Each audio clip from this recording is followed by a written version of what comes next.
Hey guys, Cam for 15 back at it with another video for you guys. Back with another episode of May I Ask for One Final Thing. And we got episode 3, and coming off the rails of episode 1 and 2. Again, I wanted to see more of this show because as of this moment, in my opinion, right, like right now, this show is probably the best villainess show I've watched in quite some time. I know there's been many other really good villainess shows. But I really just like this villainess show, mostly just because our girl Scarlet, right?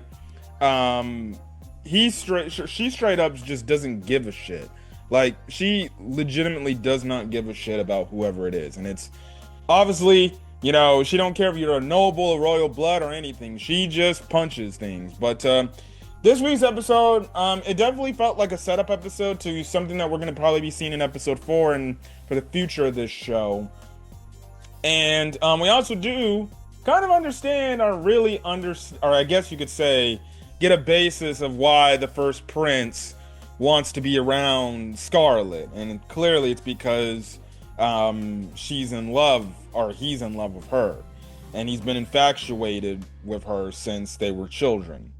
So yeah, but anyways, the main whole objective here in this episode for Scarlet and the First Prince is again to expose like the crooked nobles and everything. They're gonna go through like the slave trade market and everything and see like what is this underground like slave thing going on. So we have it to where, Scarlett's talking with this one noble saying like, oh yes, I can hook you up with, getting in this, but it wouldn't be a good look for you to go there. I'm just saying, you're a royal blood.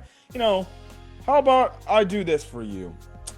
I'll let you in on the, slave, auction if I can tell that you sell me your beastmen over there as to be my slave. And there's that. Now, you do have it to where this freaking noble, bro, he was legitimately like laughing because Scarlet makes a mention. She's like, oh, it's interesting that you found out that he was a beastman. And essentially, you just have the noble just making fun of that race and just laughing and everything. In the meantime, you can clearly tell like Scarlet wants to punch the shit out of him, but obviously the beast, again, I'll have the name. The beast, her companion, her beast companion, is like, hey, don't do anything reckless. We're not trying to blow our cover or anything, right? So she's like, all right, sure, it's a deal. Let's do it, right? And after the discussion, you do have it to where they do talk about it a bit where, he was like, I'm actually quite shocked like you managed to hold yourself back. And it's funny because, he was doing this as a joke and she was like, oh, you and everything. It's funny, but it's cool to see that, they're trying to get Scarlet to be a little bit more civil in some instances, but clearly we know like she can't be civil at all. She just wants to punch things, right? And we also do see like well, I don't know if it's like in this world for all beastmen, but for like this one beastman, the moment they go to sleep, like he turns back into his beast form, like his animal form, which is interesting. So that's pretty cool. And honestly, actually reminds me of Nemu from Witch Watch when she would go to sleep and she would revert back to her cat form. Or actually, no. It's the opposite. When she's a cat and she falls asleep as a cat, she reverts back to her human form. So there's that. But yeah. So and then it ended up being funny because then the Prince and Scarlet kind of go out on a date, I guess you can say. Albeit she reluctantly goes with him, or he goes with her. Because because one, he makes the mention like, oh, I wish I was there to see you, try your hardest to hold back, right? And the thing is, she's like, well, I'm gonna go get some fresh air, and he's like, I actually had something to do, so I'll join you. And it's funny because they're walking and everything, and she's just like, why is this motherfucker following me right here? And then at some point, she's just like, hey, I thought I told you, like, I thought you said you had some important business to do. And dude's like, oh, yes, no, not really. Actually, I used this as an excuse to just hang out with you. So it was a funny moment. You have this moment on the bench where he basically kind of expresses his love, which you could tell from episode 1 and 2, like, he clearly is in love with Scarlet, right? And basically, we get a flashback moment to where he's explaining, like, you know, he explains why he feels this so strongly about her and everything. So you know what they ended up doing is so I'm like so what they ended up doing are what hold on, what the heck? Jeez Louise. What the flashback basically entailed is basically he's talking about how he was there with the nobles. Again, he was talking about how he didn't like the nobles and everything, how they were kind of forcing him to do things, and he was just there as like a face of the whole country and everything. And he obviously looked over and he saw Scarlet, and he saw Scarlet being treated poorly by his younger brother. And he ended up going over there and he's like, hey, you know, look, you know, you don't have to like take this from him. Like, surely if you're afraid, like, you can come to me, you can come to anybody, we can help you with this situation. And Scarlet, because she was raised to be that type of Scarlet we know today, she gives that freaking crazed possessed look where she's like, oh please, I am not afraid of that dude. And since then, the first prince has been infatuated with her. We actually see the first prince legitimately kiss her. Now, he doesn't kiss her on the lips. He kisses her on the cheek and basically says, like, you know, basically, I'm indebted to you, you know, for the rest of my life. Like, he basically says, like, she has had an effect on him to the point, like, he says he can't consider it love, but it technically is love, but okay. But regardless, at the end of the day, at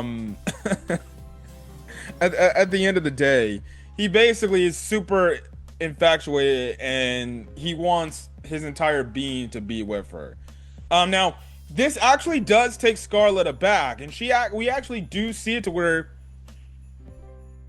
she actually potentially may be catching some feelings herself. Like, that kiss definitely affected her in some way, because now she's having like second thoughts now about the prince, and she's like, what the hell is going on? Why am I thinking about this dude? Yada yada yada, right? Which is interesting, because it's like, okay, so maybe somebody finally broke Scarlet's barrier, because now you know, as opposed to being engaged to the second prince who was treating her like an absolute a-hole, now with the first prince, she's with someone that clearly is truly valuing her and actually appreciates her, you know, for obviously, you know, not just, you know, the pretty looks and then her composed, you know, self, but somebody that actually genuinely does care about her and is infatuated with the self where, you know, she wants hit people and things like that. So, you know, that I do think that's pretty cool to see, like, okay, she kind of falling for him. I also did find it funny earlier in their little like date, right?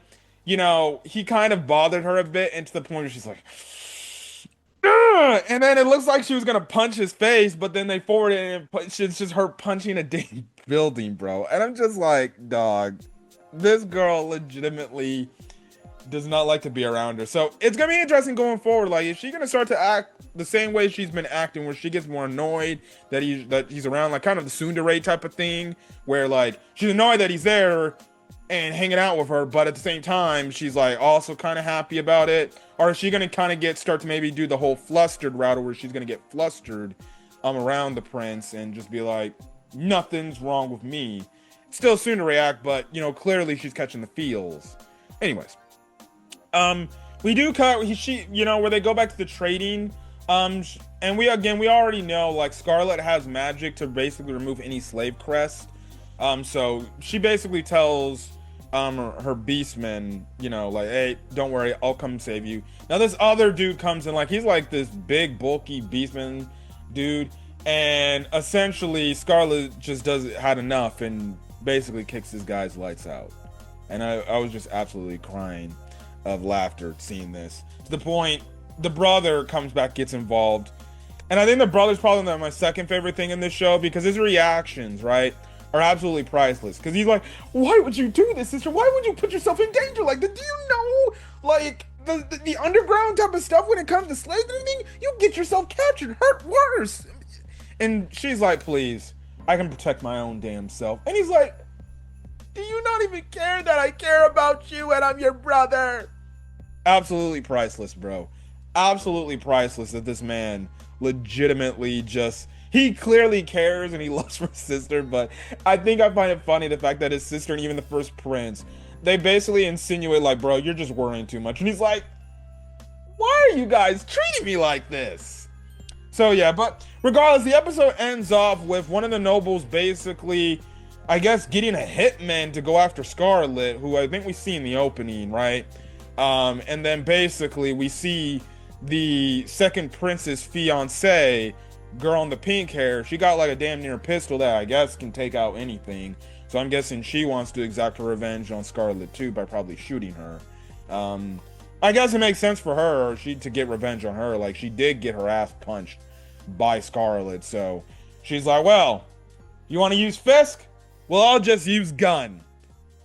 But we'll see where that goes. But overall, I'm still enjoying this show. It's probably my favorite villainess show of the past few months. But yeah. But anyways, I'm gonna get it for guys. If you guys like the video, leave a like. Put in the comment section your thoughts. Hit the subscribe button if you want to get more. May I ask for one more theme content or any other anime I upload to the channel and things like that. But till then, guys, peace.